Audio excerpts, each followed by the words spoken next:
मेंढी पालनात स्पर्धा कुणाशी करावी? तर आता तुम्हाला सांगते, मेंढी पालनात आता काही लोक सुरुवातीला काय करतात की समजा तुमच्या भागाकडे असेल किंवा व्हिडिओ वगैरे बघून मग काय करतात, तुझ्याकडे एवढे आहेत ना मग मी एवढं करतो. तर तसं आपल्याला करायचं नाहीये. आपल्याला सुरुवातीला काय होते, आपण अनुभव नसतो आणि अनुभव नसल्याने काय होते, आपल्याला एवढा त्यातलं गणित वगैरे माहित नाही, कसं नियोजन वगैरे करायचं आहे. त्यामुळे स्पर्धेच्या मागे कधीच लागायचं नाही सुरुवातीला. त्याने ज्याच्याकडे समजा 50 असतील ना, त्याने त्याच्यामध्ये कितीतरी वर्ष घासलेली असतात. त्यामुळे त्याच्याकडे अनुभव सुद्धा त्या पटीने जास्त असतो. नाही बोललात ना, तर आता जर समजा त्याला जर आता चारा नियोजन करायचंय, तर तो चारा नियोजन आता जर करत असला तर तो 6 महिन्या आधी त्याने विचार केलेला असतो आणि तो पुढच्या म्हणजे जी पुढे आपल्याला दिवस जायचे त्याच्यामध्ये तो चारा नियोजनासाठी तो आताच लावून ठेवतो. म्हणजे असं आहे की त्याने आधी 6 महिने आधी विचार केलेला असतो आपल्याला पुढे काय करायचंय. आणि आपण जर त्याची बराबरी करायला गेलेलं की मात्र आपण कुठे नाही कुठेतरी फसतो. ह्यासाठी काय करायचं आहे की आपण सुरुवातीला स्पर्धा नाही करायची. सुरुवातीला फक्त आपल्याला बघायचं आहे. जर तुमच्या बाजूला असेल किंवा व्हिडिओ बघून जरी करत असला तरी काय करायचंय, जे व्हिडिओ पडतील ते व्हिडिओ बघत जायचं आहे. कसं करतोय कसं नाही करत आहे, किंवा आजूबाजूला असेल तर तिथे जाऊ शकता, बघू शकता. तुम्हाला टाइम असेल तर त्यांना फोन करा की तुम्हाला टाइम आहे का, वेळ मिळेल का थोडा. तर त्यांनी ज्या वेळेला बोलतील ना हो या म्हणून, तर तुम्ही जा बघा त्यांच्याकडे थोडा 1-2 तास, किंवा तुम्हाला जर अर्धा दिवस घालवता येईल तर तेवढा दिवस घालवा. बघा त्यांचं नियोजन कसं आहे. आपल्याला काहीही बोलायचं नाहीये, आपलं तोंड बंद ठेवायचं आहे. कारण की आपल्याला त्यातलं काहीही गंध नसतो. त्यामुळे काय करायचंय, फक्त बघायचंय त्यांचे नियोजन वगैरे, त्यांचे चारा वगैरे घालणं वगैरे, कसे मेंढरांना सांभाळतायत हे बघायचं आहे. आणि हे पण म्हणजे आता तुम्ही म्हणाल मी 2 वेळा गेले 3 वेळा गेले मला सर्व आलं, तसं होत नसतं, लगेच येत नाही. ज्या वेळेला तुमचे प्राणी, आणि एक लक्षात ठेवायचंय, आपल्याला क्वांटिटीकडे लक्ष नाही द्यायचंय तर क्वालिटीकडे लक्ष द्यायचंय. नाहीतर हाय त्याच्याकडे 50 असू दे नाही तर 500 असू दे, पायात पाय गोट पडतायत आणि त्यांचा तर बॉडीचा ना आता ना पता ना वजनाचा, आपलं नुसतं सांभाळायचंय म्हणून सांभाळायचंय तर गच्चाळ करायचं नाही. आपल्याला सांभाळायचंय क्वालिटी सारखं, आणि क्वालिटी आपल्याला आपल्या प्राण्यांची बनवायची तर मात्र फक्त आपला फोकस कान आणि डोळे हे नीट ठेवायचे त्या व्यवसायात. तोंड हा बंद ठेवायचा जो सर आपल्याला त्यातला काही गणित कळत नाही. ज्या वेळेला हा गणित जरी कळायला गेला तर 1-1.5 वर्ष तर सहज निघून जातात. तवसर आपली प्राणी जी आहेत आणलेली त्यांची क्वांटिटी वाढत असते. असं नाही की तिथे स्टॉप झालेली आहे, ती पण वाढत असते. मग त्याच्याप्रमाणे ती वाढते, त्याच्यासोबत आपले प्राणी वाढतात. मग काय करायचं आहे, आपल्याला ह्यांचं नियोजन फक्त शिकायचं आहे.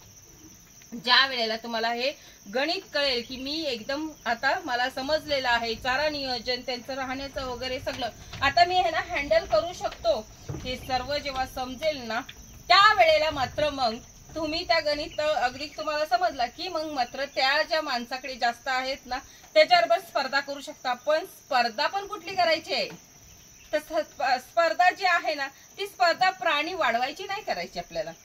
कारण की का, त्याच्याकडे भले प्राणी असू दे, जास्त असू दे, त्याच्याकडे अनुभव असू दे, पण आपल्याला त्याच्या उलट करायचं आहे. स्पर्धा ही स्वतःशी करायची आहे. स्वतः स्पर्धा करून आपले जे प्राणी आहेत भले त्याकडे किती पण असू दे, माझे 5 असू दे 10 असू दे, मी त्यांना क्वालिटी करणार आहे, ही स्पर्धा करायची. ज्या वेळेला मात्र त्या स्पर्धेमध्ये पण तुम्ही पास झालात, तुमच्याकडे पण प्राणी क्वालिटी झाले, तर मात्र तुम्ही त्याच्याबरोबर स्पर्धा करू शकता समोरच्या व्यक्ती सोबत. मग तिथे कोणी असू दे, मी जरी असली ना तरी पण स्पर्धा करू शकता. का, त्यातलं तुम्हाला सर्व नॉलेज आलेला असतो. प्राणी क्वालिटी कसे करायचे आहेत, कसे सांभाळायचे आहेत, हे सर्व तुम्हाला कळत असतो त्यावेळेला. आणि तसंच बघायला गेलं क्वालिटी का असावी, त्याच्याकडे 50 असलीत ना तर माझ्याकडे कमी आहेत, ही क्वालिटी का, तर जो येणारा शेतकरी आहे आपल्याकडे घ्यायला त्याने मात्र बघता क्षणी भले तिथं 50 बघितलेत ना तरी पण आपल्याला खात्री पाहिजे भले 50 असतील त्याकडे, पण माझ्याकडे मात्र बघायला आलं ना तर त्या 10-5 जे काय असतील त्यातला एक तरी प्राणी नेलाच पाहिजे. मग ते कधी नेतात, ज्या वेळेला तुमची प्राणी सर्वात क्वालिटी असतात ना त्यावेळेला बघता क्षणी म्हणतात की मला हे प्राणी पाहिजे. मग ह्यासाठी आपल्याला क्वालिटीच्या मागे लागायचं आहे, क्वांटिटीच्या मागे लागायचं नाही. कधी पण स्पर्धा कराल तेव्हा लक्षात ठेवायचं आहे दुसऱ्या बरोबर स्पर्धा करते वेळी सुरुवात पहिली आपल्या स्पर्धेपासून आहे. स्वतःची स्पर्धा, नंतर त्यांच्या स्पर्धा, पण स्पर्धा करते वेळी मात्र क्वांटिटीची नाही क्वालिटीची ठेवायची आहे. आणि हे तुम्हाला सांगायचं कारण बोलला तर आम्ही स्वतः ज्या वेळेला आपल्याला काय ह्याच्यातला माहित नव्हतं ना, त्या वेळेला स्वतः जेव्हा मेंढपाळ यायचेत ना, त्या मेंढपाळांसोबत दिवस घालवायचो. आपल्याला टाइम आहे ना, मग तिकडे जायचं, बघायचं त्यांचं काय चाललेलं आहे, कसं चाललेलं आहे, कसं सांभाळतायत. आपल्याकडे तर थोडेसे प्राणी आहेत, त्यांच्याकडे तर 100, 200, 300 असे प्राणी असतात. मग विचार करा त्यांचा अनुभव केवढा आहे, जास्त आहे, डोंगरा एवढा आहे. त्यामुळे आपला अनुभव कुठे आहे, थोडासा आहे, तो मुंगी एवढा आहे. मग ह्या हिशोबानंच आपल्याला चालायचं, त्या हिशोबानंच आम्ही आजपर्यंत चाललेलं, त्यामुळे आता इथपर्यंत आहोत. तर तसंच आहे. आता एका दादानी सांगितलेलं होतं की मला 100 हे मेंढरा वगैरे पाहिजे. तर कसं आहे ना, ही क्वांटिटी आता आहे, तुम्ही भलेही 100 घ्या किंवा एखाद्या शेतकऱ्याने 5 घेऊ दे. जे नियम आहेत, तुम्ही भले म्हणाल की जास्त पैशात वगैरे घ्या, तर जास्त पैशात वगैरे काही नाही, तर आपले नियम ठरलेले आहेत शेतकऱ्यांसाठी. 5 घेणाऱ्याला पण तेच नियम आहेत, कितीही जास्त घेऊ दे त्यालाही त्याच नियमाने चालायचं आहे. भले मग तुम्ही 100 घ्या नाही तर कितीही घ्या, नियम तो नियम आहे. आणि व्यवसायात नियम जिथं आहे तिथंच व्यवसाय चालतो. नियम जर मोडलं तर तो व्यवसाय कधीच चालत नाही, कारण की हा विश्वासाचा प्रश्न आलेला आहे व्यवसायात. त्यामुळे कितीही घ्यायचं. आता मी तुम्हाला सांगते की काय प्रॉब्लेम येतात तुम्हाला अनुभव नसल्यामुळे. तर अनुभव हा महत्वाचा भाग येतो, हा शिकायला आपल्याला थोडे दिवस लागतात. आणि त्याच्यानंतर मग तुम्हाला XYZ कितीही प्राणी वाढवा, पण केव्हा वाढवा, ज्या वेळेला तुम्हाला कोणीही ह्या व्यवसायात हरू शकत नाहीत. त्या जेव्हा डोंगरावर पोचाल ना, त्या वेळेला तुम्ही क्वांटिटी वाढवा. नाहीतर तुम्ही आता खाली आहात आणि तुम्ही जर स्पर्धा करायला गेला, तुम्ही क्वांटिटी वाढवायला गेलात, तर मात्र फेल व्हाल. हे लिहून ठेवा. माझी ही जी गोष्ट मी आता तुम्हाला सांगते ना, लिहून ठेवा की तुम्ही त्या वेळेला फेल व्हाल. ज्या वेळेला तुमचा अनुभव डोंगरा एवढा होईल तेव्हा तुम्ही क्वांटिटी वाढवा.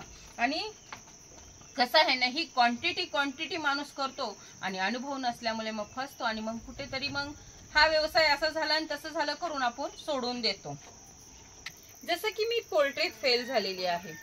अनुभव कमी, अभ्यास कशाचाच काही नाही, उठसूट आपला करायला गेली व्यवसाय आणि तो फेल झाला आहे. आणि मीच नाही, असे कितीतरी माझ्यासोबत असू दे आणि कितीतरी बाहेर पण आहेत की जे आपले ह्या पोल्ट्रीच्या व्यवसायात हे झालेले आहेत, फेल झालेले आहेत.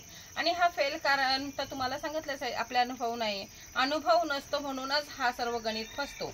आणि आपण एखादा व्यवसाय करतो ना, त्याच्यात जसं आपली म्हणजे प्रयोग करतो, प्रत्येक जो वेगवेगळा प्रयोग करतो. आता त्याच्यात फेल झाले, ह्याच्यात उतरले, पण ह्याच्यात मी काय केलंय, प्रयोग करत नेलेला आहे.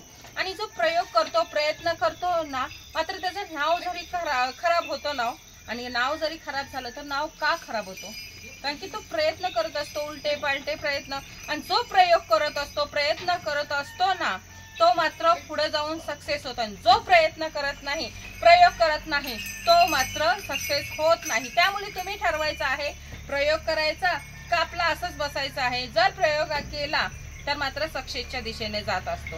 ह्यासाठी हा व्यवसाय असू दे आणि कुठलाही व्यवसाय असू दे, व्यवसाय करते वेळी अनुभव, प्रयोग हा केलाच पाहिजे.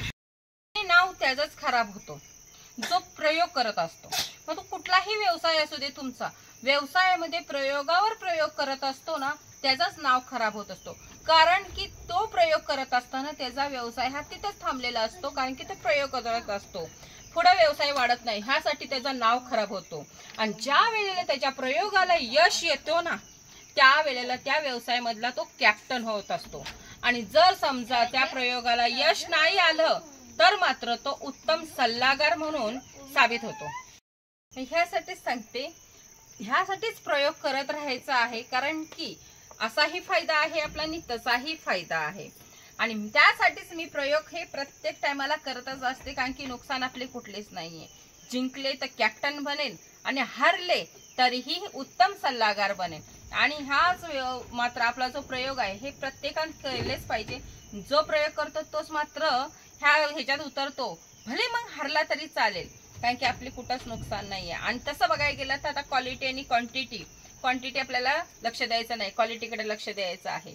आता माझ्याकडे क्वालिटी आहे, समोर ज्या माझ्याकडून जे शेतकरी नेतील ना, त्या शेतकऱ्यांनी मला जातेवेळी प्राणी नेतेवेळी ठामपणे सांगितलं पाहिजे, ताई भले आता तुमच्याकडे एवढी क्वालिटी असेल, ह्याच्या डबल मी क्वालिटी करणार, असं जातेवेळी बोलून गेला पाहिजे आणि बोलूनच नाही तर त्याने ते करून सुद्धा दाखवलं पाहिजे, समजलं का?